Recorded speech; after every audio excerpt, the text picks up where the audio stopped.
right, when I sold life insurance, and I did pretty well in my position there and ranked in the company pretty high. And so I knew life insurance, and so I came in at a time where what the greatest thing about State Farm is that we pay the promises that that we make. Mm-hmm. So on at claim time we pay, right? And that's what you want to know when you buy insurance Absolutely. from a company, Yeah. that they're going to be there for you. Yeah. And so when I came in, we were not able to write auto or fire because we were conservative, very conservative, and our exposure management dictated that we needed to be a little bit more conservative at that time. So Okay. I came in, and all I could do was service the existing. Oh, wow. So you couldn't write anything new I at that couldn't point. write anything new except for life insurance. Wow. And of course we sold health insurance. So we did a lot of meeting our customers and getting to know people. And in that first year, that agency, I don't know if it had ever hit some of the qualification programs. We hit it in the first year. Nice. And in the second year, we actually hit Million Dollar Roundtable, which is an industry award.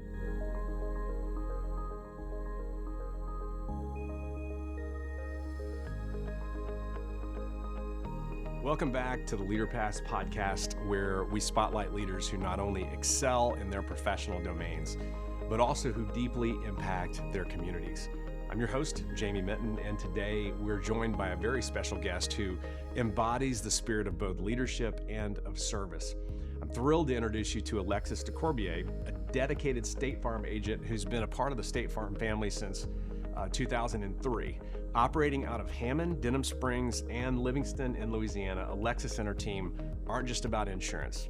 They're about building a legacy of service. Their mission's clear, and that's to help people protect against risk, overcome the unexpected, but also to realize their dreams, all while helping them create brighter futures. Now, Alexis is a go-getter. She's someone who is intensely dedicated to self-improvement and is an achiever, reaching the top 5 to 10% of the agents worldwide.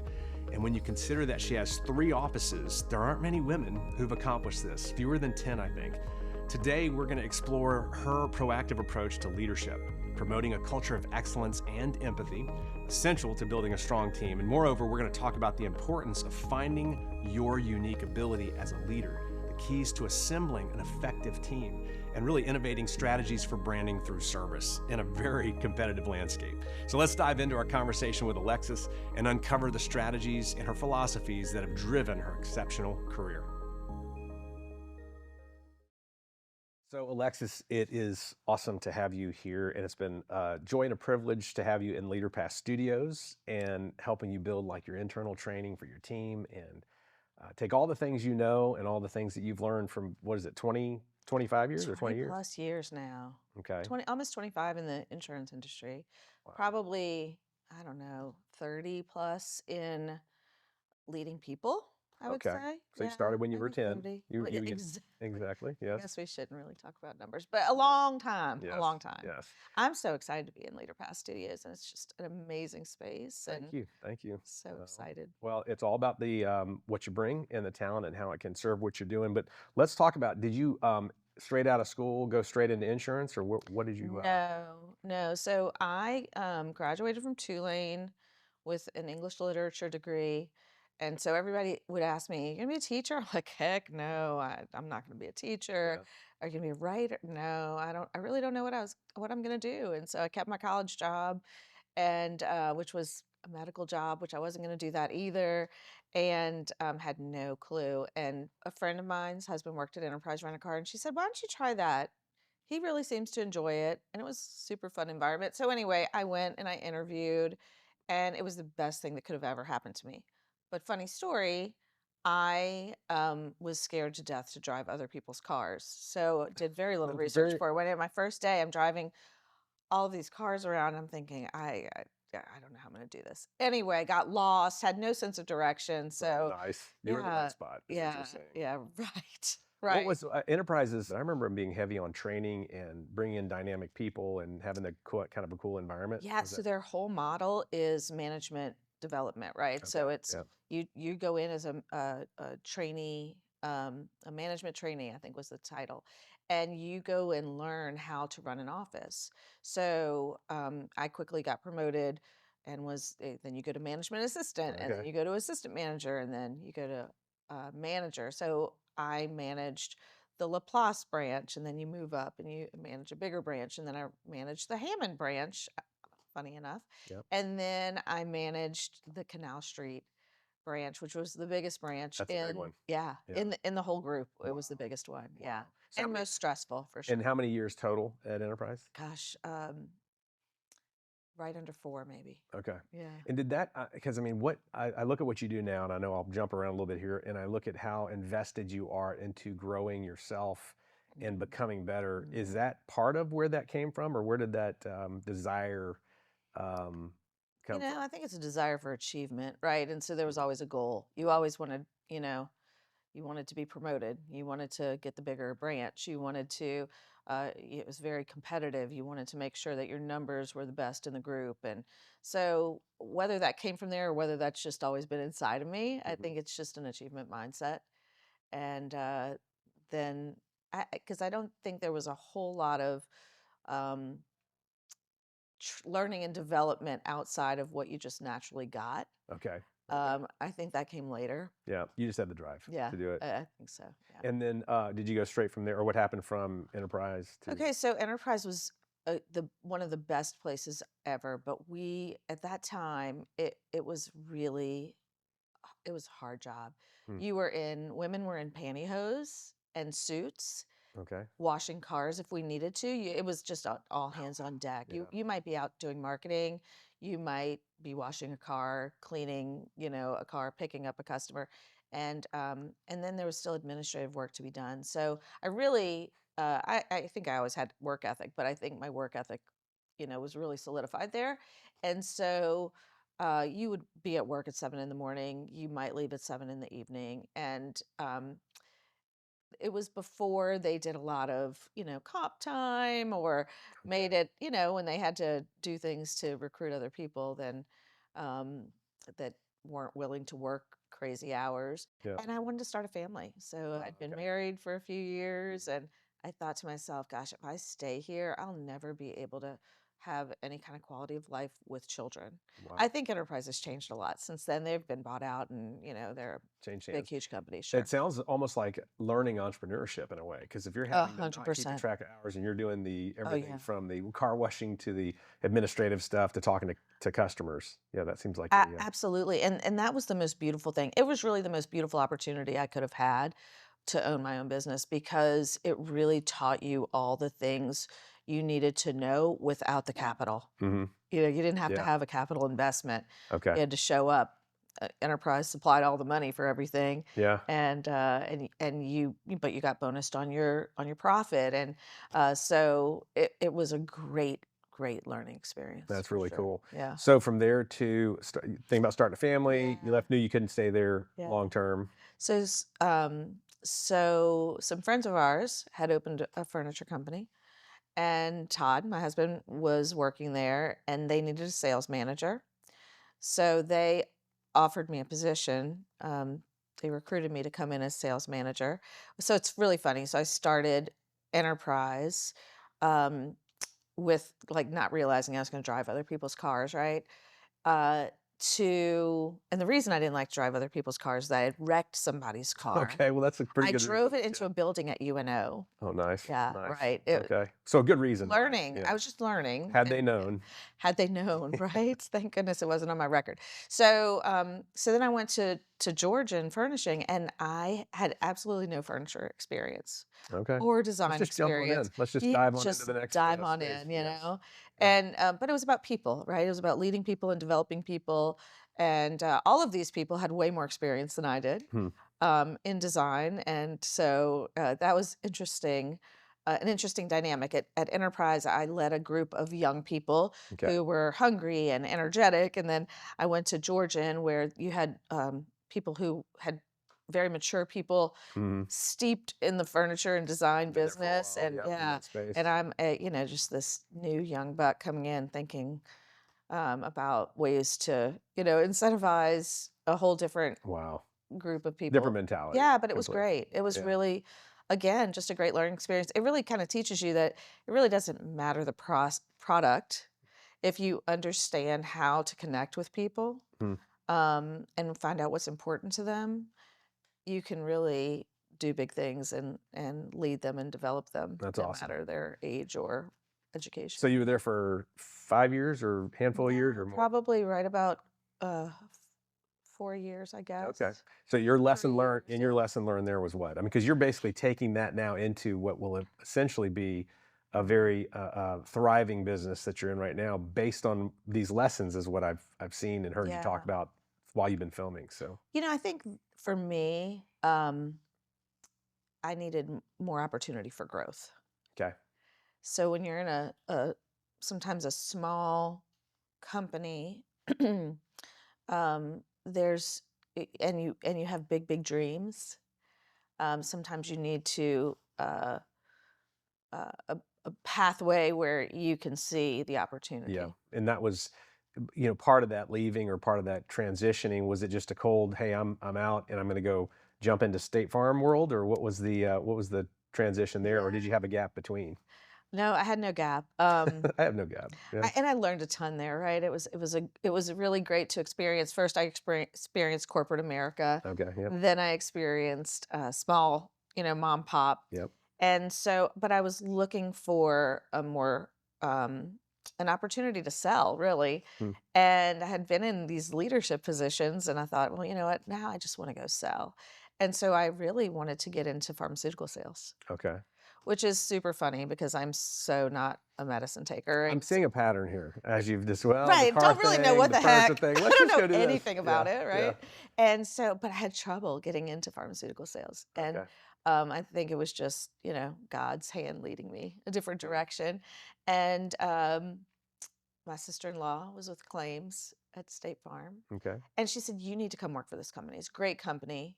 And I said, I don't want to sell insurance. Like, that's not, what I want to do. And she said, I know, but you just need to come and interview. And so I said, I'm going to go for interview experience. And it was a life sales specialist position. Okay. So I was going to be selling life insurance, Yeah. which I had a life insurance policy. That's about all I knew about it. Hmm. And so I went on the interview, the worst interview I've ever had. There were 10 people in the room grilling me. Wow. And I thought that what is happening? What am I doing with my life? Yeah. And I had this goal, and I'm big into goals and vision boards and, um, you know, dreaming and visioning what you want. And I had a goal that I was going to have a new job by Thanksgiving. Okay. And this is when? And this was, I think the interview might have been August, September. Okay. Okay. And I hadn't really thought about it again because it was terrible. Hadn't heard from anybody. And I got a call the week before Thanksgiving. And the guy who hired me said, I'd really like to speak with you and your husband. So at Okay. that time, you brought in the spouse. Yep. And it's funny because Todd really saw the vision of this before I did. Okay. I just knew that it was aligning with my goals and said, well, there must be something here. The opportunity. Yeah. And man, what a better, I can't imagine what life would look like now. Yeah, that sets you on a course. I mean, you got in there Totally. and to stay for that long, and I don't know enough about State Farm to know, is that a typical kind of career path where you come in, you stay, and you're there for now 25 years or however how Yeah, many it's years? such a great company. Mhm. It's a Fortune 40 company, great leadership, great communication within the company. Okay. And I think people do generally stay a long time, um, because, there's just so many things you can do. You never get bored. You Okay. never get Okay. bored. Yeah. And you're active, and just hearing you talk yesterday about community and service and what you do and how you built the team, you're not definitely not bored based on what I hear. I'm so You not also bored. create opportunity though too. That's part of your Yeah. personality that I've even watching the pattern as you talk through enterprise, you talk through the furniture. You're bringing you into this, Yeah. and sometimes in that space, we've run across folks that have been in that same industry, not necessarily State Farm, but that get a little complacent, get a little Yeah. on the lazy side. But okay, so you started in sales on that. How long before you actually had your own So place? I was in that position about 3 years. I had like a 3 year run, Okay. like three, Yeah. 4 years. She's out. She's Yeah. doing something different. Um, So yeah, I was in that position about 3, 4 years, and uh, it's I wasn't sure where I was going to land. And interestingly enough, Hammond came available, and it piqued my interest because I had loved being in Hammond with Mm-hmm. Enterprise. And so it'd been a while since I'd been there, but we went and visited, and we said, this seems like our jam. Interesting. And y'all were in And, New Orleans and we at were the in New time. Orleans, Okay. yep. All right. So we moved. We started before Katrina, but we actually moved 6 months before Katrina Oh, to wow. Hammond. Okay. Yeah, Holy yeah. smokes. So we were really And fortunate. talk about stepping into, I mean, with that whole situation and being in insurance, Mhm. that had to be just as upside down for anybody. Yeah, it But was the best thing that could have happened to me as a new agent because I totally understood at that point why we do what we do mm, and what the promises that we sell mean. the promises that we sell, yeah, Mm-hmm. what they mean. And Mm-hmm. because you watched firsthand and Because then, I watched it yeah, firsthand. wow. Yeah, I mean, my mother-in-law got helicoptered out of her house. Yeah. It hit us hard. Mm, mm. What do they say? It hit at a different level. Hit at a different It level. hit Yeah. different Yeah. Yeah. for us, and we were able to help so many people. Um, Especially in those first days. I remember those first days. We had a house full of people who had evacuated to our home, and we I would work all day. We would not stop. We would keep claims on the phone so we could just write checks to You just people. keep the phone line open We with them? kept the phone Really? line open. Wow. We were in 1,200 square feet. I had other agents, adjusters from other areas in my office because we were the first office off contraflow. Okay. So of course, in Louisiana, when Yeah. a hurricane like that hits, all the traffic moves north on both sides of the interstate. Right. So we were the first exit open, Holy and smokes. they Yeah. ended up there. And talk about this is so cool. So the radio station called and said, "Hey, do you want to um, to buy some advertising for promotional, spots for hurricane updates?" And I'm like, "Yes. However, if that hurricane doesn't come, I'm not paying for these spots." I was. This is when now? This This is, is before oh, Katrina. right before. Oh Right my before gosh. Katrina. Yeah. Well, little did I know that everybody's listening to the radio because that's That's all you could do. Yeah. all you could Yeah. Yeah. get. Hmm. And they said my name a zillion times. I Did they still do really? business with that radio station locally Wow.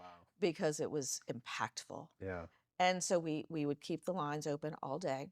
We would write checks all day. We would listen to people's so sad stories. I Mm-hmm. mean, how they evacuated, how they got in a boat, how they had to, they were on a bridge. It was just Mm-hmm. so sad. Mm-hmm. And I would go home to a house full of people, and I would just be silent and go to bed and cry Wow. because it was heavy. It was just really heavy. Yeah. That's amazing. Yeah. That's amazing. And so that was within 6 months of you taking over that office. But yeah, right at a year or so. Yep.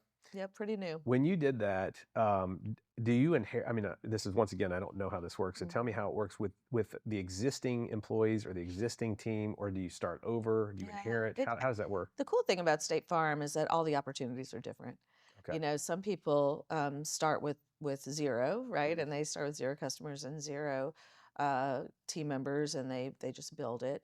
Um, I was fortunate to have been appointed to have a book of business, Okay. and I had one team member who had been with the previous agent, Okay. and she just retired this last year at Oh, right wow. about 20 So she years. hung in there that Yeah, whole. Wow, it's that's really amazing. amazing. Yeah. And so we were fortunate in that, and then I built my team around, and we, have just grown from there so What much. was your? You told me this one time. What was the positioning of that office, that branch, in the state or in the country? Was it? Did they rank them like, oh, this is the 14th or 10th or whatever it is? Um, Gosh, I don't know because we're kind of split up by territories, mhm. and but they were not a performing office. Okay. Yeah. Really cool story, and I had never gotten to meet him, but because I managed enterprise in Hammond, I would visit the State Farm offices as Oh, would you marketing really? Okay. opportunity. Yeah, Okay. because we got a lot of business from insurance Mm. companies, Oh yeah. and so I had never met the agent, but I'd met the staff that was in there. Okay. And of course, it had been a few years, since I'd been in Hammond. But it was a 50-year agent. He started as a part-time agent. He was, I don't know what his other vocation was, but he had built this really loyal customer base. And it's amazing because some of them, they'll still tell me stories about him. And that, he's been gone now 20 years. He Wow. passed away. Wow. And That's incredible. yeah, he worked until his death. And Man. so it was really an honor to take over that book of business that he had nurtured, Those grown relationships. Yeah, that's from massive. nothing, Yeah, right? that's amazing. Yeah, That's super amazing. cool. And so since you're goal oriented, obviously you come in and say, okay, where are we? I can hear you saying, okay, how do we grow? Where do we go? What's our Yeah, target? yeah, How do you approach that when you come into something that either has existing relationships or one team member yeah, knowing what you want to do and what's inside of you? yeah. How did you approach that? Did you just come in and treat it more like I got to learn everything, or did you just say, give me the, let's go, let's So start. crazy. So, I went in blind to insurance, right? When I sold life insurance, and I did pretty well in my position there, and ranked in the company pretty high, and so I knew life insurance, and so I came in at a time where what the greatest thing about State Farm is that we pay the promises that we make, Hmm. so on at claim time we pay, right? And that's what you want to know when you buy insurance from a Absolutely. company, Yeah. that they're going to be there for you. Yeah. And so when I came in, uh, we were not able to write auto or fire because we were um, con- conservative, very conservative, and our exposure management dictated that we needed to be a little bit more conservative at that time. So Okay. I came in, and all I could do was service the existing. Oh, wow. So you couldn't Uh, write anything new I at that couldn't point. write anything new except for life insurance. Wow. Okay. And of course we sold health insurance.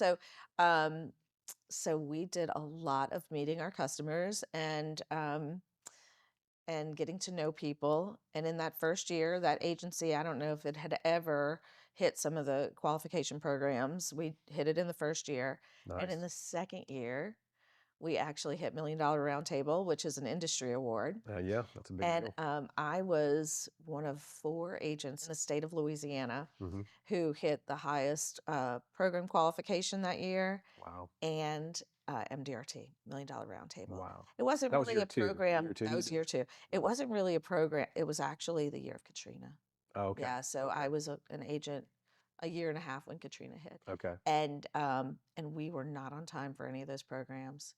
Hmm. And Katrina hit, and all of a sudden, people were really their senses were heightened Yeah, yeah. to like the fragility of life, Yeah. what could That happen. awareness. Yeah. And by that time, we were more open and could write a little more auto and homeowners. And so one of 4, and I'll never forget, it was 2 gentlemen who are legendary in the business and had been in the business quite a In while, Louisiana. and Yeah. then one other woman and I that hit these qualification levels, and it was pretty amazing because I was able to do this all by helping people. And it was Mm. just um, I don't know, one of the most humbling things ever. Yeah. It wasn't like, I'm one of the Yeah. 4. It Yeah. was like, this is really amazing that all we did was help You people. serve people. You help We people. served people. That is so And I cool. think we had maybe 2.5 team members. Hmm. Um, so it was pretty That's magical. amazing. Yeah. And that set you on a course where you kind of fell in love with that space. And really, did you kind of dig into the picking up from Katrina into the community? Because I know one of the things that you've done a great job at in order to build that I don't know that everybody does is really prioritize. Yes, it's building your brand. Yes, it's kind of getting the word out and marketing, but it's also serving. And we talked about that. Was that early on? And if so, where'd you learn it, or where'd you hear that, or what inspired you to be that way? Yeah, it's real. I'm really lucky. Having grown up in New Orleans, I didn't grow up in New Orleans with family who was from New Orleans, right? My family wasn't in New Orleans for years and years and years. And so even though I was, you know lots of people in New Orleans, you don't always feel it's not always easy to feel like you're part of the community, Hmm. if that makes sense, or Yeah, yeah, that you are impactful in any of the organizations. And so I felt really lucky going to Hammond because Hammond is a very service oriented place. So, the Tangipahoa Parish is long and kind of narrow. Hammond is where the railroad is, where the crossing of the interstates is. So it's kind of the the hub of the parish or the county. Yeah. And we're in Georgia, so I guess we say county here. I don't know. Yep. And so we were, there's just a lot of service that happens. Hmm. And I felt really fortunate. So one of the first people I met was my real estate agent there. Okay. And he took me to a Rotary meeting. And so I got involved in Rotary. And then the person who sold me the advertising said, "Hey, come to the chamber after hours with us." Okay. I got involved in the chamber. Yep. And so all of these invitations of really gracious people Yeah. allowed me to get involved. One of my clients said, "Hey, I'm part of the arts organization." It was the first board I ever Arts seen. organization? Yeah, Okay. the Hammond Regional Arts Center. And people are like, "Oh, are you an artist?" I'm like, "No," but I really appreciate art. Mhm. And so I was on the board for so long that when I finally rolled off, they're like, "You don't have to come to the board meetings anymore." I was That's like, funny. "Oh, it's just part of my You're routine." used to doing Yeah. it. Yeah. So it's really gracious people inviting me in. Yeah. And I think sometimes we miss that. We forget to invite others into those spaces Mm-hmm. because sometimes you just need an invitation. Mm-hmm. You don't know how to get involved otherwise. Yeah. And is that kind of bred into your people now? Is that how you approach, thinking through as you select and hire and as you bring team members in? Is that a part of the culture that you're kind of building there, or is that just something that kind of comes with the territory of doing what you do? Yeah, that's a good question. So I really, when I hire, I don't have certain criteria that all has to be checked off, right? I really hire because I see potential, Mm-hmm. because perhaps they score a certain way on an assessment, their job history um, lends well to what we do. They love service, but really, I have people who don't really like the space of getting involved in the community, Okay. and I have people who love it. Okay. And I really try to gear people the way they are uniquely built, Mm-hmm. divinely built, I believe, and help get them into the space that their skill set, talent, strengths really feeds, and what will feed them as well. Yeah. To be a good mentor, which is the way I view that, and a good leader, you have to have been around good people and good mentors, Mhm. even from afar or books or Mhm. conferences. And you are what I would consider a pretty um, dedicated person to develop yourself, Mhm. to become better. And that's gotten you some interesting access over the years. What Mhm. would you consider like one of your kind of beginning points into, hey, this is going to be a journey that's lifelong for you, Mhm. building yourself and building others? So I'm not sure if I'm going to answer this question the way you had posed it, but I think one of the things that drives that is that I always want to be around people who are better than I am. Okay. I always want smarter people around me, because I feel like there's so much that I don't know. So going back to when people said, "Are you going to be a teacher?" I'm like, I am not smart enough to be a teacher. Yeah, I mean, I know, I graduated from Tulane, whatever, but I don't know enough things to be a teacher of young children who are going to ask me, how the earth rotates. I don't know. I don't know. I can't explain that to you.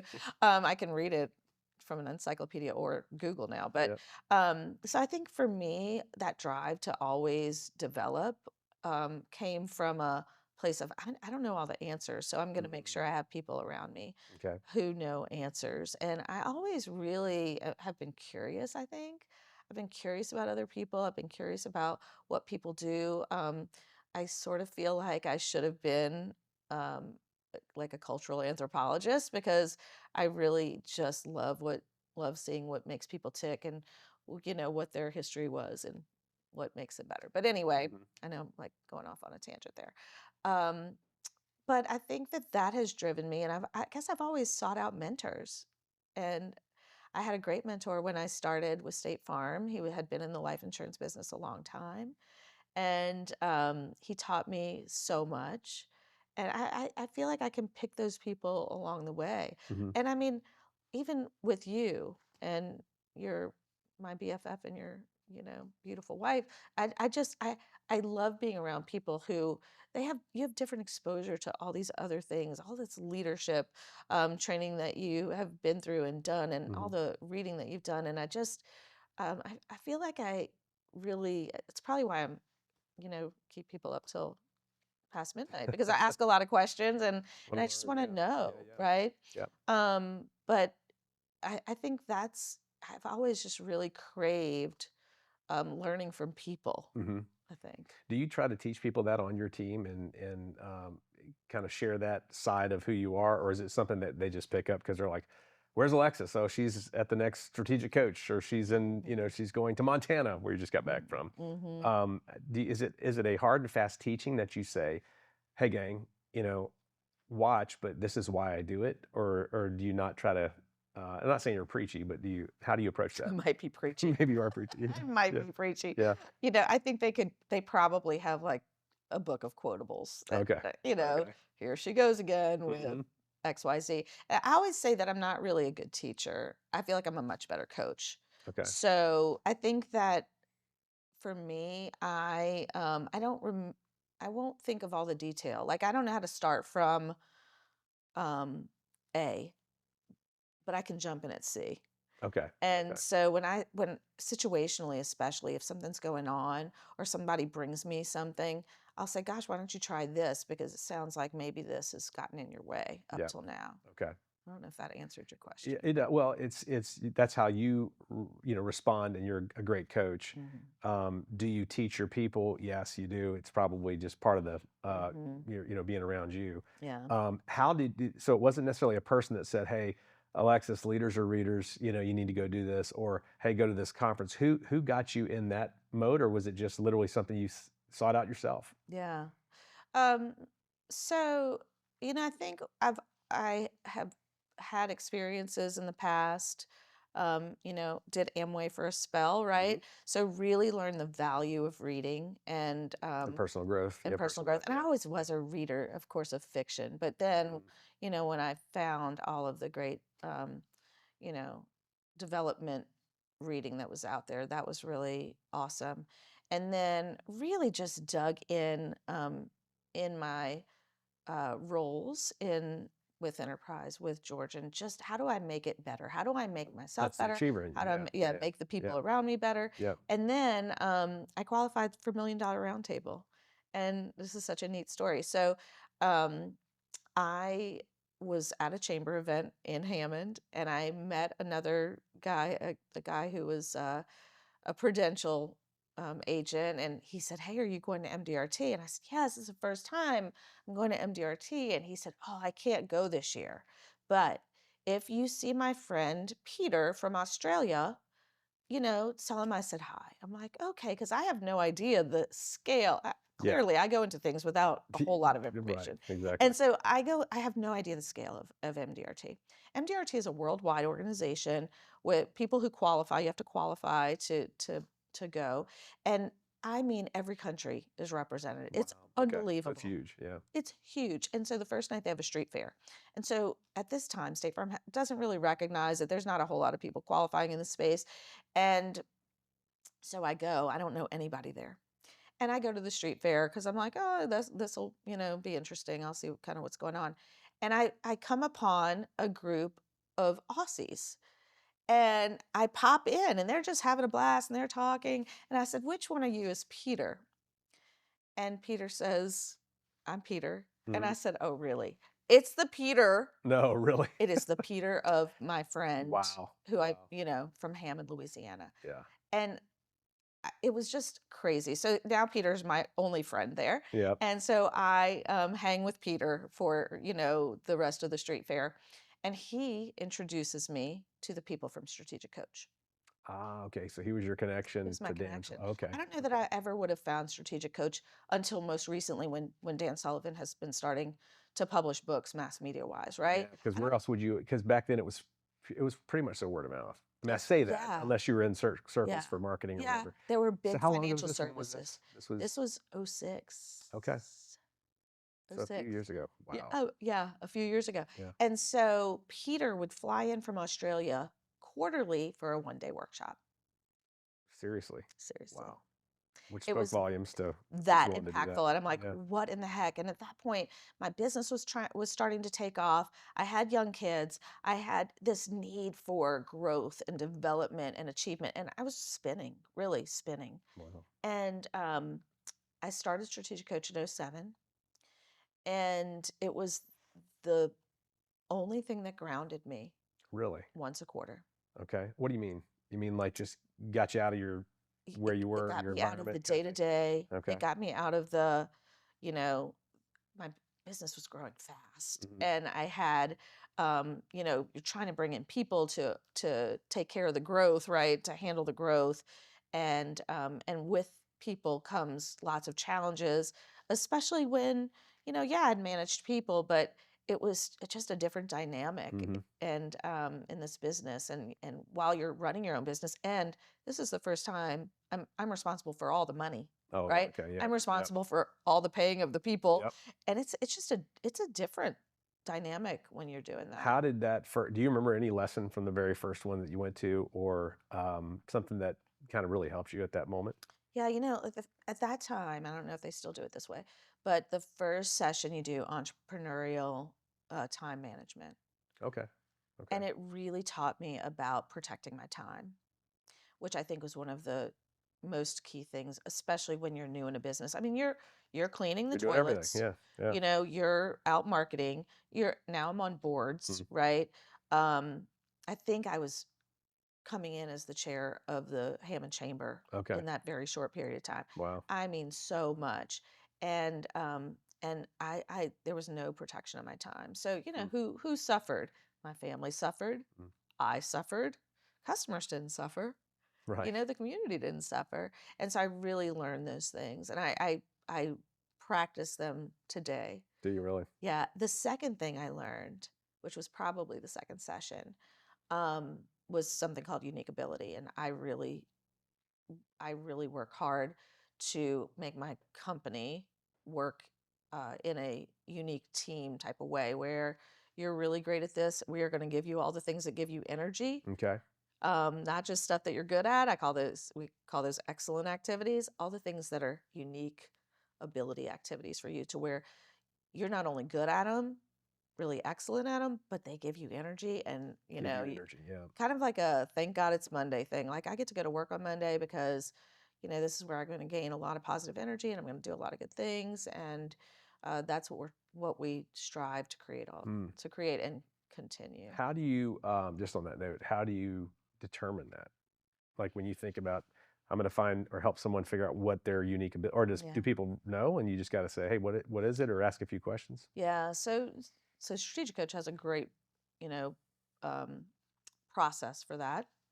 I went through a process, and then I went through a one-on-one process with them, and even honed it a little more, because people often know what they're good at, but I think sometimes they replace what gives them energy with just what they're good at, or what people give them Okay.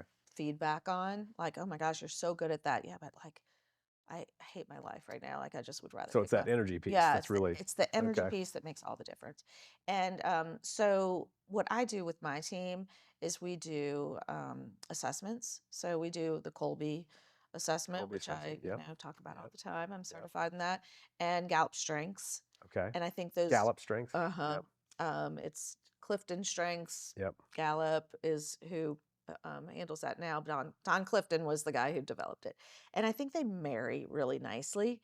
And so I love using them with and explaining them with people, Hmm. and then we really just kind of evaluate their performance. Yeah. And sometimes you can just know that through talking to people that, yeah, they can be customer facing, Hmm. but are they really getting a ton of energy out of it? Are they getting a ton of energy when they're going to So there's some an observation. outside There's marketing? some watching that. There I is. see more often than not people that have been in business, or they want to think they can just read people and say, "Oh, I know you really like this. This is what you need to be doing, or what brings you energy." I've had people tell me that before, and I'm Mhm. like, I like what you said. It's like I may be okay at it or good at it, Mhm. but I can be done about Mhm. halfway through Yeah. at some Yeah. point. But what does the Colby and the strengths assessment allow you to? Do you start with that with everybody? In other I words, do you do. put them through that first and use that along with Yeah, the? Okay. I sure do. It's interesting because I did Colby Rogue, I'll say, for several years. I did it through Strategic Coach. I would do it with my team. I had people do interpretations for us with the Colby. I knew enough about it. And then I don't remember what it was. It might have been COVID. I said, I want to get legal with this. I want to get certified. And so I got certified. So one of the exercises that they do is you run a Colby on somebody you know very well, Okay. and you try, um, and I might be making this up a little bit in my head, but uh, you try to predict what their assessment Okay. score is going to be. Like you take it for them, or you No, or you no, just try to you guess just try to guess based on what it's what you going to know? be. Okay. And you know what? You can't guess. Oh, really? Because even though somebody puts out there that they um, initiate in this way, the way they naturally initiate and the way they naturally get energy could look completely different, Okay. Yeah. because To that point, perhaps yeah. it's, somebody told them that you do this so well, you should do it, do it, do it. Or that they've done it for so long that they're kind of like in this habit, but they're exhausted. They Mm, hate what's, happening with their life. mhm. They go home and they just, want to veg or Yeah. crash because they just are spent. Yeah. And do you use So, it to this day? I mean, do you go a back through? hundred Do you put percent. people back through it, or is it like a one-time No, shot? it really, the only time you put people back through it is if they come up in transition. So sometimes if you have a lot of stress going on, if there's a lot of change in your life, Hmm. um, or you don't really understand, you're trying to answer the way you think that the person giving it to you wants you to answer. Okay. If you're Yeah. not really being truthful about it, it'll come up in transition. So that's the only time you go back through it. Generally, the results are spot on. It's amazing to me when Really people say, gosh, that I can't even believe what that said. It's interesting. so spot on. So why did you get certified? I mean, because you're doing it with just your team, or are you doing it with others? Yeah, I'm doing it with others. Okay. Yeah, Okay. So yeah, you fell in love with this process enough I and did. believe, I guess, in the unique ability idea enough. Yeah. You know why I think I really fell in love with it is because it finally gave me validation. Okay. Because my nobody could understand how I could be so effective, but I'd miss all of the blanks on an application, or I would have lots of paper. And at that time when I started with State Farm, I was traveling from office to office to office, and I always had like all this stuff with me, and it was a hot mess because I can tell you exactly where something is, but it's not in a neat file of facts, Okay. right? And so, file of facts, That's an old word. I was like, whoo, what is like that? Facts. 70s, 80s. I Say, don't was know. that in your Trapper Keeper? Did you have it in there? Yeah. Yeah. It might have been. Probably I so. loved Yeah. a trapper keeper. Yes. And so, anyway, it gave me some validation that this is how I naturally was made. Like how this is how God created That's me. cool. And Yeah. and I this is how I naturally initiate. And if I can uh, be, um, if I can work in how I am, what makes me naturally me, and it's just better for everybody. So one of the things says, don't do a whole lot of for me, don't do a whole lot of research. Get the research as you need it, Okay. because like I could read a lot of books ahead of time, but I might not be able to apply what I need, just because of the way that my that I naturally initiate Hmm. action. And one of the other things that's been life changing is don't prepare way in advance. Oh, So really? Okay. if I'm doing a speaking or a training, I'm going to look over these things, but I'm just so naturally good in the moment Hmm. Hmm. that sometimes all of the prep work clouds my natural ability. Yeah. Probably congests, Yeah, it your does. idea. It does. So, And so not everybody's like that. So this is helping you see who on your team is like that. I mhm, guess you can't have everybody not preparing in advance. You need some people who are right. That's preparers, right. Yeah, for you, or researchers that's right. in that context. So number of years through Dan Sullivan's program and Strategic Coach, you've been kind of all over doing it. You've met some amazing people there. Yeah. That's probably the competitor in you, and the person who loves to inspire and be inspired Mm, continues to draw you down yep, that direction. for sure. In that, if you bring that into, you mentioned outside of your organization, So there's this kind of thing in you I'm seeing too, that you want to impact others or affect others. Is it specifically women? Is it people in insurance? Where do you feel yourself drawn? Yeah. Um, I think that I really do feel like that is my purpose, is to inspire um, and to help people create bigger, brighter futures. Um, and I think I've always been that way. So what happens for me sometimes not everybody's ready for that. And I push and I push and I plant seeds and and I'm not sure if I'm answering your question, but in the past, I've gotten maybe criticism or um, maybe I'm not popular so much because I see potential in somebody and I have an idea and I think, gosh, if you did this, it would just blow up and be amazing. And sometimes people aren't ready for that. mm, Um, so I think I naturally do um, push people to be better. hmm. And I think it can be anybody. Okay. Honestly, when I was at Enterprise, I was the manager that they sent this person's going to make it or they're going to break or they're you're going to make them or break them. Mm, And I was going to really help them understand, like, is this the best opportunity? Is this something that you want to do? Or, do you have really great strengths that could be utilized in other places? hmm. And so I think I was identified that way. Maybe not verbally told that, but just started to see a trend. Yep.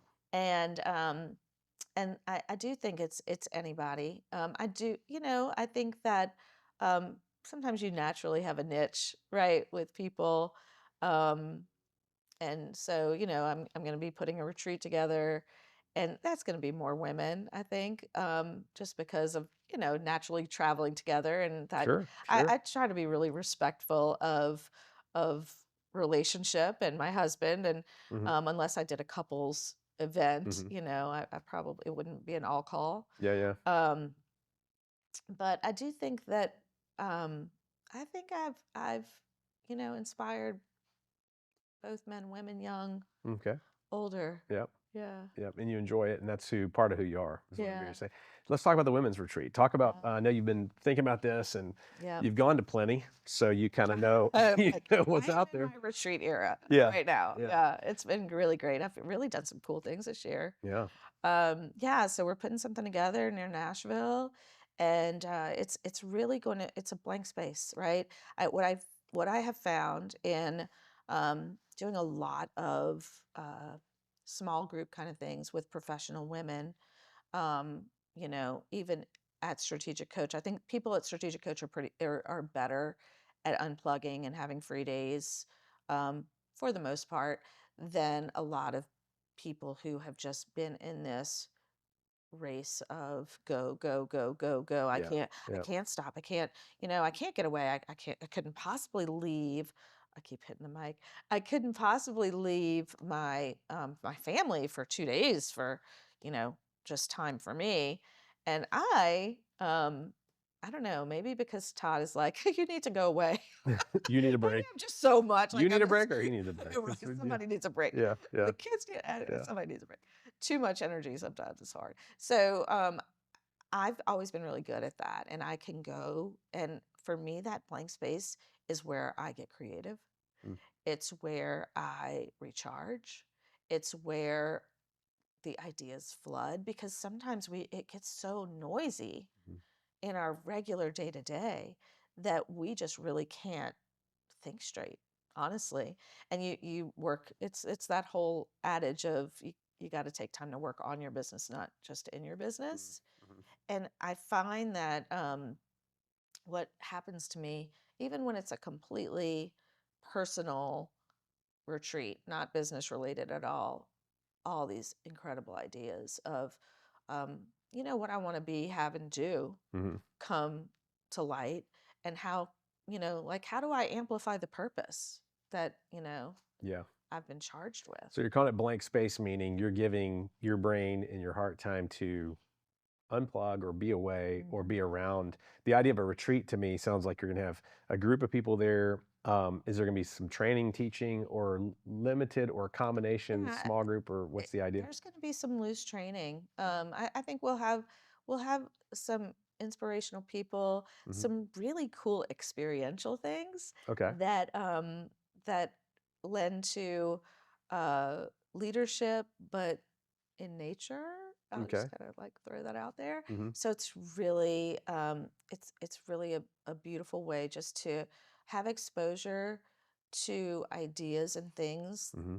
that we wouldn't necessarily have from a business school, from a corporate event, from a a typical business environment. But Okay. I think there's going to be some really high achieving people there because that's who needs this, Yeah. right? Yeah. Exactly. Exactly. And So there'll be some cool yeah, association in that for environment as sure. well. And a lot of networking and um, you know people who are from different industries, Okay. so it's not going to all be insurance people for sure. Hmm. Different industries with different, exposure. You know what I find when I go to strategic coach, I learn about, just people doing medicine different, right?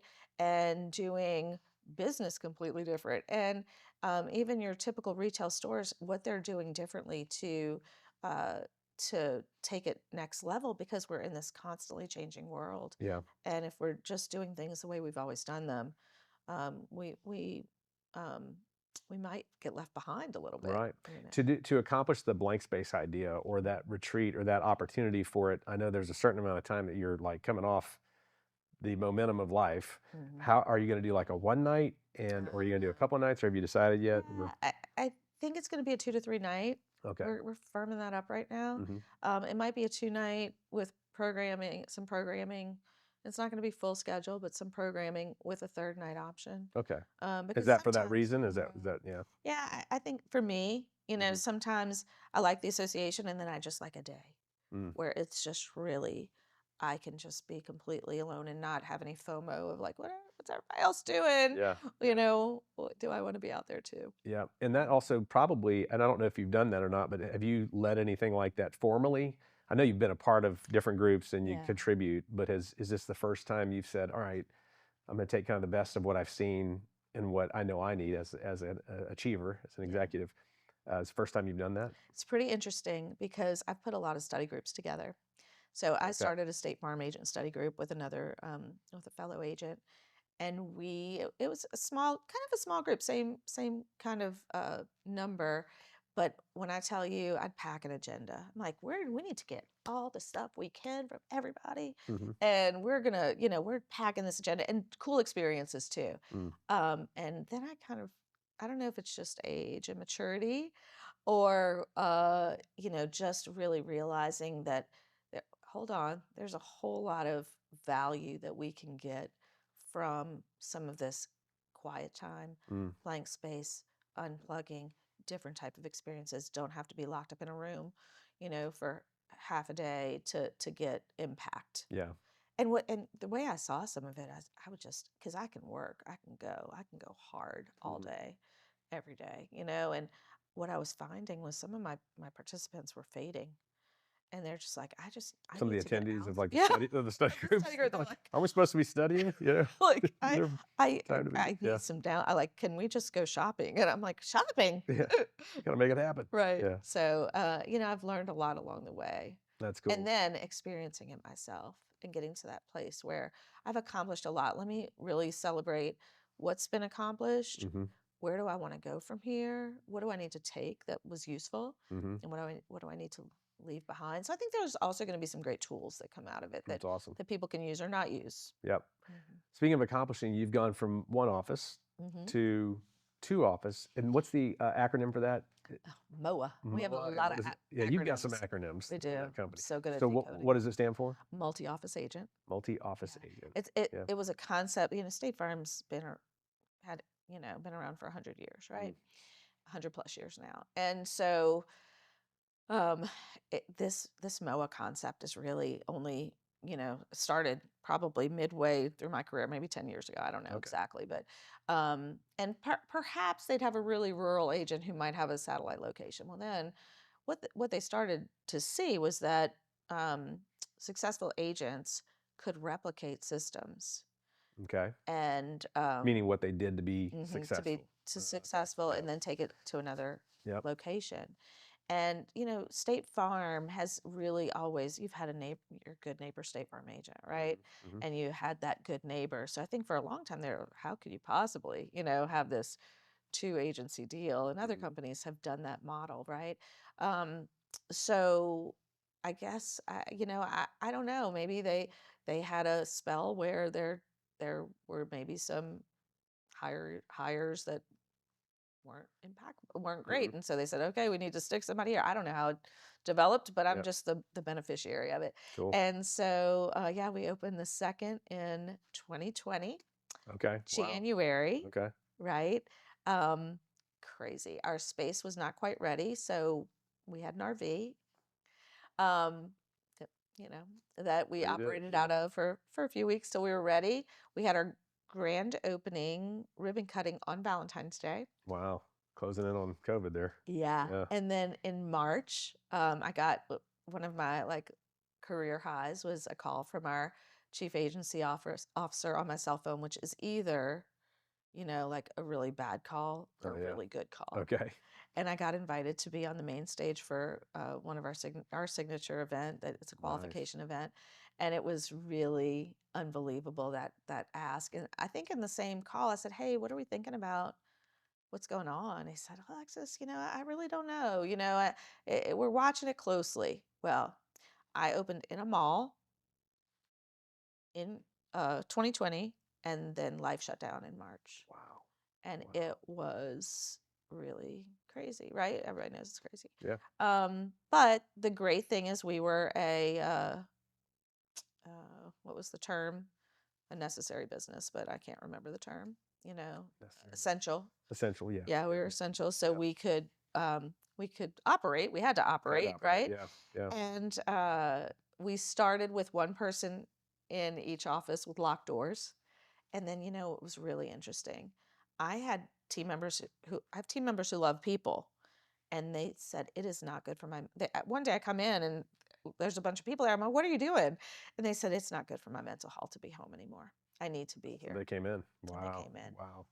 And our older people, which is so funny, they're like, they're coming in making payments. I'm like, aren't you supposed to be home? No, I'm not staying home. So Yeah. Yeah. those people who crave people still wanted Still to wanted interact. Yeah.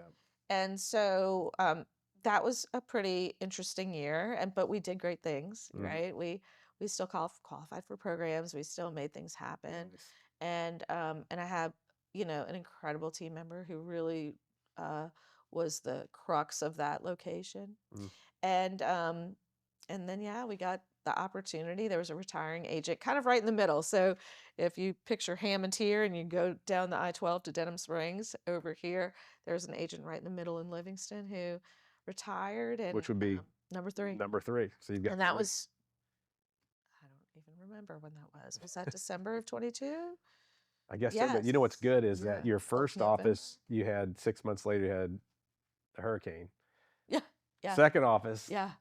that month or a couple months later, we're in the middle of the pandemic. Yeah.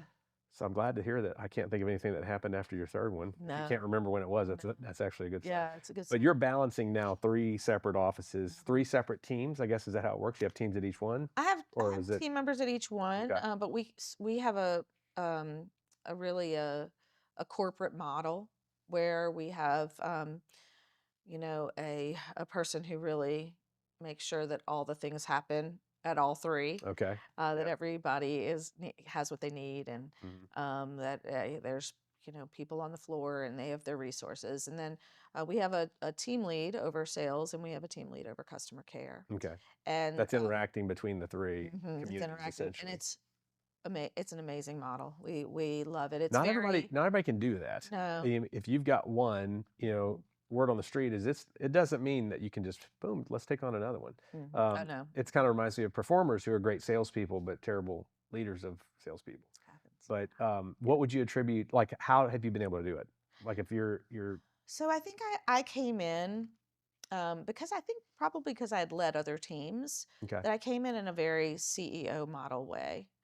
And I was I clean the bathrooms, right? I'll do anything, but I knew where I was going to be uniquely good, and I made sure that um, I didn't mess things up where I was not uniquely good, right? Okay. So I knew at where I needed to be from the standpoint of operationally what I needed to be doing. Okay. And I knew that I really needed to run it to build the brand and to create centers of influence, kind of instinctively, I think. And then I think that has developed just because I've put myself in rooms with way smarter people than I am. What do you mean centers of influence? What do you mean?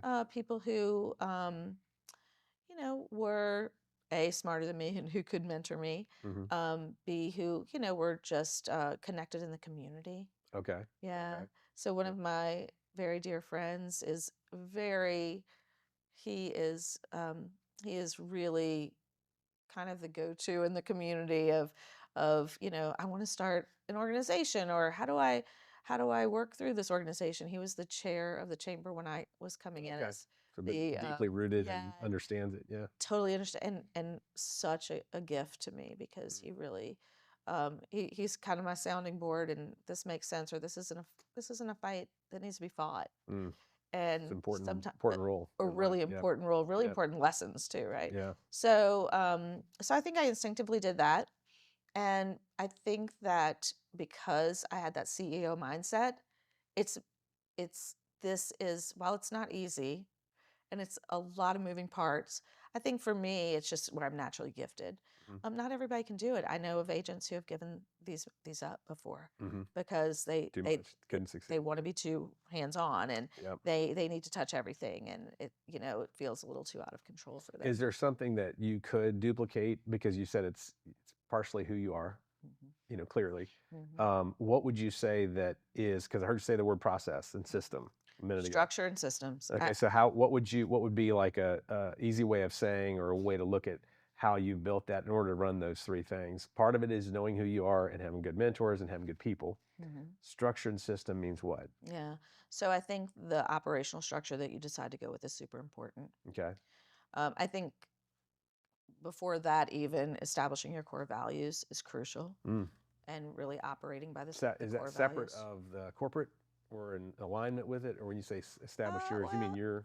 I think that I think it probably aligns with, but they are, we call us ADIA, Alexis Ducorbier Insurance Agency, and they're ADIA values. Okay. Yeah. And where I really started with that was Ideal Team Player really helped me with, a framework for that. And basically to where we hired and fired again. So Mm. if with our core values, we do assessments based on, or performance evaluations based on the core values. Like, Okay. are So you're you measuring against aligned? that. 100%. Are you aligned with this? Is this, and if we're taking on an event, say, or if is this aligning with our core values? Mm. If we are deciding to, take on, State Farm dictates, of course, what product lines we can take on, but is this an initiative we're going to push, and does it align with what we're here to do? And so I love that. And then I think the structure matters, and having a very organized meeting structure. Um, I operated for a long time with, we had one meeting a week with the whole team, but loosely, with the salespeople, loosely with, customer care, maybe on an as needed basis. If something came up, oh gosh, we got to get everybody together. And what's really bad about that is that then it just always feels like, oh, when we get together, it's always a problem. There's always, You're always talking the it's negatives. always, Yeah. it's always a consequence. It's always a problem. It's always, but when you have a meeting structure that's built on, let's start with positive, like, hey, what's great in business, what's great personally, and then talking through, like, what are my challenges? What do we need to do to accomplish our big goals? It gets everybody in the same framework of, this is what we do, and this is how we make the More organization teamwork better, and empowering. Sounds like. empowering, Yeah. and drama, like, just decreases. Yeah. It's really awesome. So I think it's the structure, and then I think it's systems, right? Having stuff built in, having this is the other key thing that I think business owners miss all the time is setting the expectations. People want to know what they're expected to do. Hmm. As a And you and job, or yeah, is it like a yeah, yeah, yeah. And you and I talked about this a little bit. yeah, Like sometimes there are people who just have a keen sense of knowing and just go do it. yep, And sometimes there are people that will just do whatever, but they need the direction, yeah, they have to be right? told. Yeah, Yeah. that's exactly right. Yeah. And when you bring people in who don't even know the business, right? Mhm.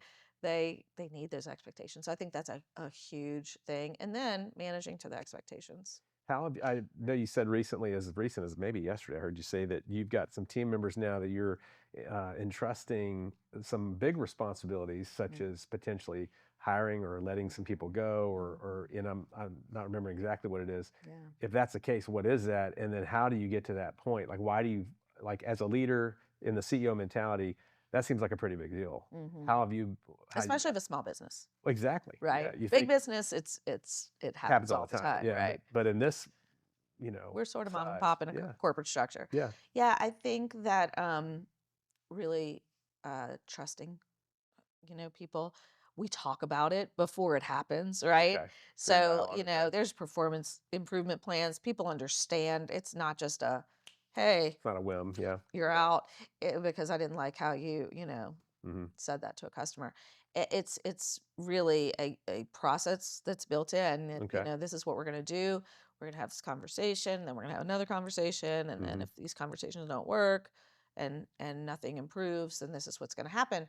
And it's always run by me in our leadership meeting, right? It's, hey, this is the performance plan isn't being met. Hmm. And if we just feel like, yeah, it's just not a good fit, we want people to live and work where they have energy, right? And Yeah. where it feeds them, and um, where the job gives them energy and feeds their soul. Hmm. We don't want people to be in an environment where it's soul crushing. And if you're not meeting your goals, generally they're It's not the fun. goals are Yeah. either off, Yeah. they're Yeah. wrong, or it's a little soul crushing. And Yeah. I don't want people to have to deal with that. Right. That's not good for anybody.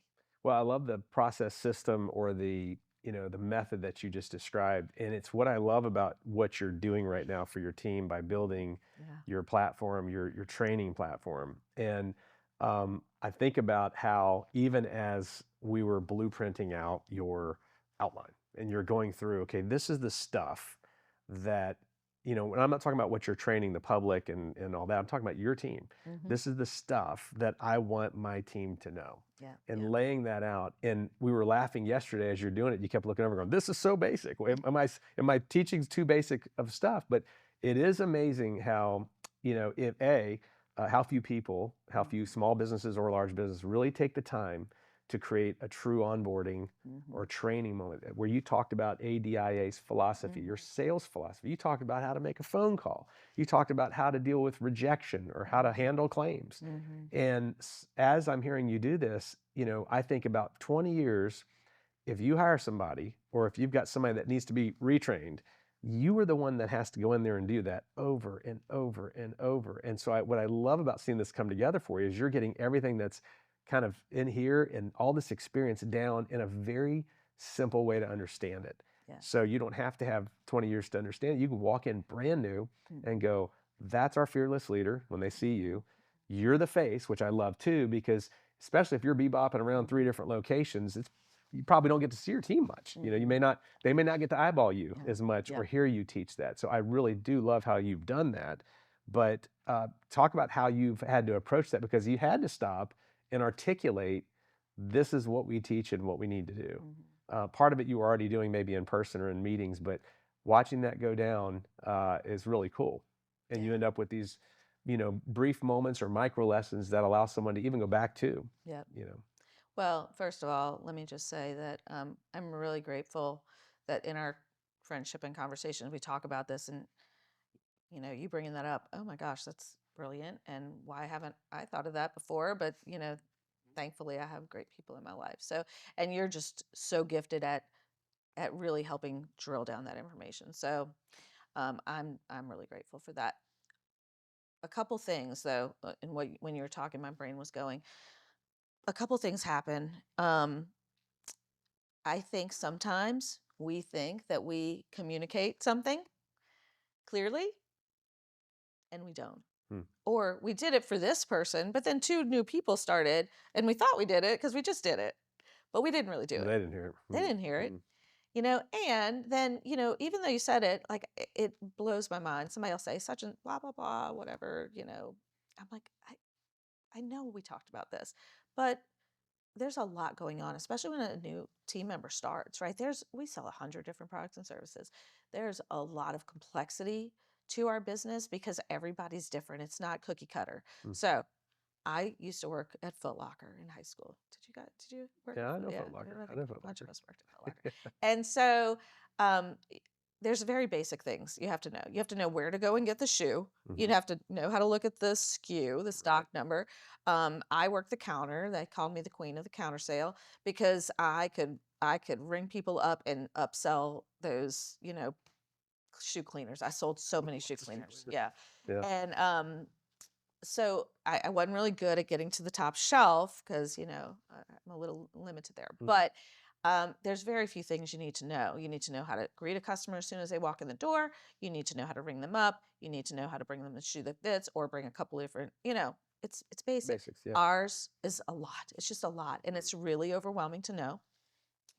And somebody who's coming in green, it's because they're taking in calls and customers have multi-level questions, it's hard to know. So it's really they have so much responsibility to learn the things that are really technical about the job, Okay. how to enter customers into the system, how to take a payment, how to do those things. What is so crucial and critical is the culture piece. And that's what doesn't get taught because you get sometimes just jump in teaching somebody how to take a payment, teaching somebody how to run a quote, teaching somebody how to, convert that quote to a sale or to a customer. And so I've always been big on the culture piece. And so I had a PowerPoint that I would do individually. Well, then it just gets hard, or then my schedule gets kind of messy. And then, we find that a team member's 3 months in, and I haven't really even sat down and said, here's what our core values are. Oh, wow. Yeah. Here's Because what, you're what urgent. You're this having to looks take like. care of Yeah, clients and and customers. you're Yeah. stepping and fetching all the time. And then a cat hit, or catastrophe hits, a hurricane hits, an earthquake hits, forest fires hit, whatever. All you're doing is taking care of customers, and that's what we're here to do. So, I really love that we can teach culture and we can play those videos over and over, and it's my best stuff because I'm not distracted by a phone ringing or a team member walking in or a random question that gets asked that throws me off course. Yep. And it's really great that we've been able to capture this. And yeah, some of it might be a little repetitive, but I think repetition is good because we think somebody hears something, Oh, yeah. but they need to hear it again. Yeah. I know some people say 3 times, some people say 7 times Yeah. before somebody really internalizes it. Yeah. No, it's brilliant and it's to see part of the culture is who you are and who your team is, but having the lessons available like that to even, and you don't want to necessarily take the time to sit down and go, hey, one of your lessons I know is to thank people for their business. And one of the brand building techniques that you taught was, and to ask for referrals. Did I mention that? You mentioned that about 50 times. I'm like, we got to edit 10 of those down. Yes. Now I can't stop thinking about it. By the way, can you refer someone to LeaderPass? Yeah, No, I'm just absolutely will. joking. No, the idea though of that you can just leverage the fact that you filmed it here in a great environment at your best. I love the way you put that. In the zone. Because once you got cranking, you were just like, boom, next. We accomplished a ton, but I watched those lessons and think, man, all she's got to do is go, hey, go watch the video 4 underneath the category on, how to make a phone call. Yeah. And they can go back there and watch it. Yeah. And you're not having to sit down. Or it's a reset, right? So sometimes we go through, our year, and our year passes fast. Like, can you believe that, a quarter of the year is already gone, right? Yeah. It's unbelievable. So I think that we go through the year so fast, and sometimes, you do things. The old adage is, it works so well you stop doing it, right? Yeah. And sometimes you just need a refresh or a reset. So you have a an annual meeting and say, look, you know what, let's just go over this. Or we're having a problem with retention. We need to go watch these retention videos and let's just get back to basics on some of those things. Yeah. I always bring it back to, I think it's Vince Lombardi, who every football season, at the beginning of the season, he would start with fundamentals. But he wouldn't only start with fundamentals. He would start with, this is a football, Yep. right? Yep. And, we're going to talk about blocking and tackling. And I think that's so key. I think yeah, look at how successful he was. I think Oh, we yeah. all need to do that. But I don't think that I could have done this by myself, right? I couldn't have, you know what, we're going to set up a video camera and we're just going to do it because, I know all the content's mine, right? But it's the way that you and your team can draw it out and can say, hey, that was a really good point because, like I was saying yesterday, like that's so basic. I mean, that's ridiculous. Yeah. And, but somebody with new ears says, oh my gosh, that was so good. I never even thought about that, Yep. right? Yep. Well, I've been doing it for 20 some odd, some of these customer service concepts for, close to 30 years, more than that. To me, it's just second nature. Like, why don't people know this? But it's because they've never been exposed to it. So Right. it's important. Yep. So if I hadn't had you all, like this would be a complete disaster. Well, I think you've got it in you. We were honored to help you with it. And I think hopefully, and what I'm watching take shape is that you're really capable. I mean, who knows? There may be more MOA, there may be more Yeah. agencies Yeah, in your for sure. future, but I think a lot's going to be largely supported, hopefully, by the work we're doing with you and Yeah. giving you that opportunity to scale in a lot It's of ways. scale. Yeah. And I think, jumping back to your other question about who can do this multi-office thing, I think it's somebody who has a growth mindset, Yep. number one. Number two, good processes in place that they can scale, and knowing when they need to level up and scale even more. Because, for instance, our structure, I was running a branch by branch situation, kind of like what I knew from enterprise. Okay. Yep. It's very much a branch manager with a team. And when my team got together and we really talked about what made sense, with a leadership coach, really my team said this makes so much more sense that we run sales and we run customer care. Okay. And we have somebody who those people answer to, because I'm not the one they should answer to all the time, right? I'm not always available. I always say I'm very present wherever I go. So I might not look at my text messages for a day and a half, because if I'm with my great friends, right, You're there. I'm not sitting scrolling and waiting to answer a text. I love that. So we talked a lot about community throughout and how important that is and serving them. Can you think of business or success that's come from that? Yeah. 100%. I have really, I think that's really how I've built my business. I've built my reputation through serving the community. And I think when people I know that, people say, gosh, I really love how community oriented you are and how you serve the community. And thank you for doing all that you do. And I don't do it for the praise. I do it because if I'm going to be involved in something, I want to work. I want to, I want to give the best of what I have. So yeah, for sure. I think that we have really, there's my Rotary Club, several of the members are my customers, and, or they refer business to me. I can think about every organization and really think of how we've been able to help people and earn their business through that. Um, and I think that it's a great way to uh, people know who you are, right? They know what you're about, and it's a great way to build a customer base that is like-minded, and that's just more fun, to do business with like-minded people. Yeah. And when thinking about marketing for a second, you think about, I guess, as it pertains to prospects or leads that you get from things like that. Can you think of one particular or a couple of things that led to unexpected results or kind of exceeded your expectations? Yeah, basic door-to-door knocking on doors Really? Wow. really Okay. has gotten us some of our biggest customers. Wow.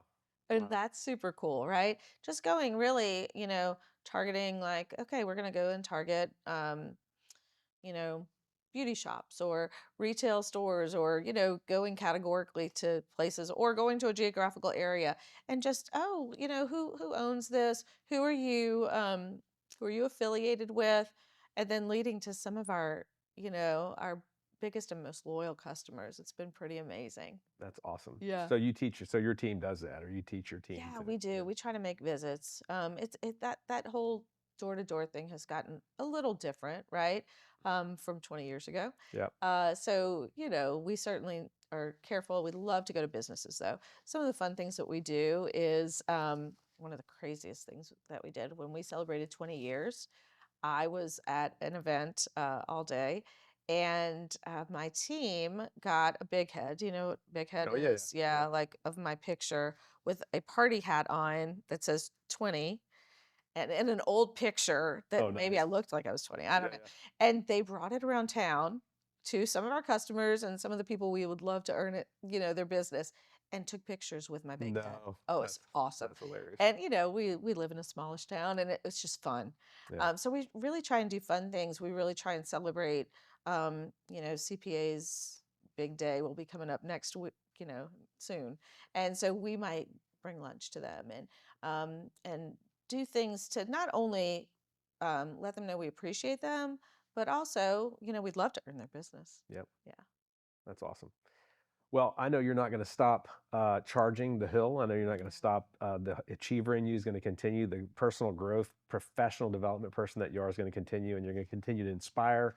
And I can't wait to hear more about this amazing retreat coming up. And I'm sure there's lots Awesome. of people that are watching this that will like to know as well. But Yeah. proud of what you're doing and Thank the you. inspiration that you are. So thanks for being with us Oh, thank you for today and having for me. It coming was on in. such a treat. Awesome.